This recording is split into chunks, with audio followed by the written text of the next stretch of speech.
ആവർത്തന പുസ്തകം 24-ാം അധ്യായം.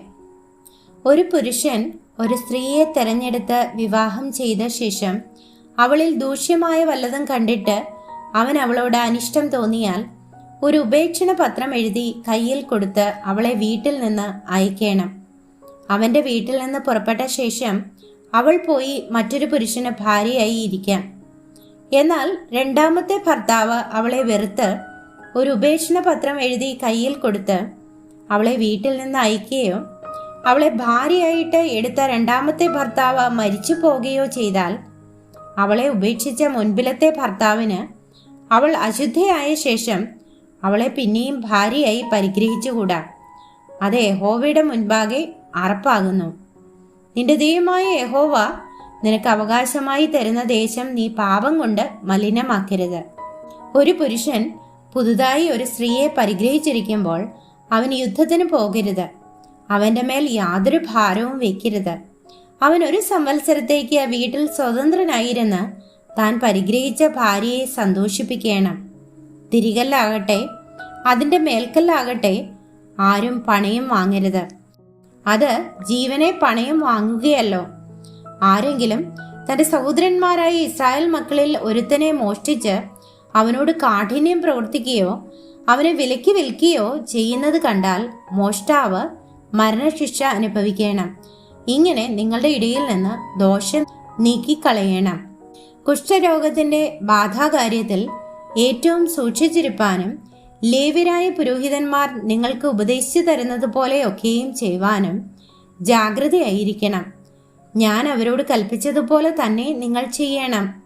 നിങ്ങൾ മിസ്രയീമിൽ നിന്ന് പുറപ്പെട്ട ശേഷം നിന്റെ ദൈവമായ യഹോവ വഴിയിൽ വെച്ച് മിര്യാമിനോട് ചെയ്തത് ഓർത്തുകൊള്ളുക. കൂട്ടുകാരന് എന്തെങ്കിലും വായ്പ കൊടുക്കുമ്പോൾ അവന്റെ പണയം വാങ്ങുവാൻ വീട്ടിനകത്ത് കടക്കരുത്. നീ പുറത്തു നിൽക്കണം.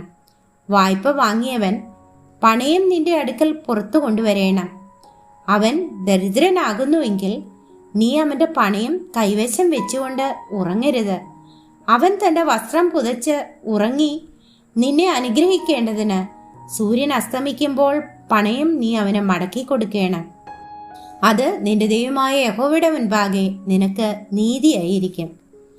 നിന്റെ സഹോദരന്മാരിലോ നിന്റെ ദേശത്ത് നിന്റെ പട്ടണങ്ങളിലുള്ള പരദേശികളിലോ ദരിദ്രനും അഗതിയുമായ കൂലിക്കാരനെ നീ പീഡിപ്പിക്കരുത്. അവന്റെ കൂലി അന്നേക്കന്ന് കൊടുക്കണം. സൂര്യൻ അതിന്മേൽ അസ്തമിക്കരുത്. അവൻ ദരിദ്രനും അതിനായി ആശിച്ചുകൊണ്ടിരിക്കുന്നവനുമല്ലോ. അവൻ നിനക്ക് വിരോധമായി യഹോവയോട് നിലവിളിപ്പാനും അത് നിനക്ക് പാപമായി തീരുവാനും ഇടവരുത്തരുത്. മക്കൾക്ക് പകരം അപ്പന്മാരും അപ്പന്മാർക്ക് പകരം മക്കളും മരണശിക്ഷ അനുഭവിക്കരുത്.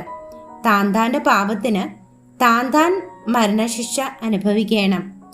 പരദേശിയുടെയും അനാഥന്റെയും ന്യായം മറിച്ചു കളയരുത്. വിധവയുടെ വസ്ത്രം പണയം വാങ്ങുകയുമരുത്.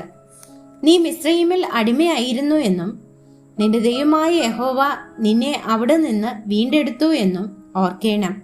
അതുകൊണ്ടാകുന്നു ഇക്കാര്യം ഞാൻ നിന്നോട് കൽപ്പിക്കുന്നത്. നിന്റെ വയലിൽ വിളവ് കൊയ്തിട്ട് ഒരു കറ്റ വയലിൽ മറന്നു പോന്നാൽ അതിനെ എടുപ്പാൻ മടങ്ങിപ്പോകരുത്. നിന്റെ ദൈവമായ യഹോവ നിന്റെ സകല പ്രവൃത്തിയിലും നിന്നെ അനുഗ്രഹിക്കേണ്ടതിന് അത് പരദേശിക്കും അനാഥനും വിധവയ്ക്കും ഇരിക്കട്ടെ. ഒലിവ് വൃക്ഷത്തിന്റെ ഫലം തല്ലുമ്പോൾ കൊമ്പ് തപ്പിപ്പറിക്കരുത്. അത് പരദേശിക്കും അനാഥനും വിധവയ്ക്കും ഇരിക്കട്ടെ. മുന്തിരിത്തോട്ടത്തിലെ പഴം അറുത്തെടുക്കുമ്പോൾ കാല പെറുക്കരുത്. അത് പരദേശിക്കും അനാഥനും വിധവയ്ക്കും ഇരിക്കട്ടെ. നീ മിസ്രയീം ദേശത്ത് അടിമയായിരുന്നു എന്ന് ഓർക്കണം.